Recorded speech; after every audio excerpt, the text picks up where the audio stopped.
C'est pas rare que les gens se séparent et leur premier réflexe, c'est de s'entendre à l'amiable, d'aller consulter un médiateur, les heures gratuites qu'on a avec le gouvernement, ces services-là.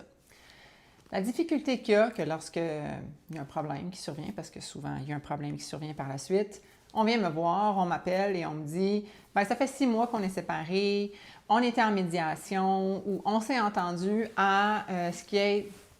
un certain nombre d'accès. » Et puis là, ça ne marche pas. Les enfants reviennent fatigués, les enfants pleurent, les enfants ne veulent pas y aller, peu importe les circonstances, mais on a un problème avec le statut de modalité de garde qu'on a mis en place suite à la séparation. La difficulté qu'il y aura, du moins dans l'immédiat, dans les urgences, c'est qu'il faut avoir une situation 9 à 1 pour venir changer le statu quo qu'on appelle. Comment est-ce que les choses sont mises en place depuis la séparation? Donc, si ça fait 6 mois qu'on fait une garde partagée avec notre ex-conjoint de les enfants et que là, on trouve que ça ne va pas bien,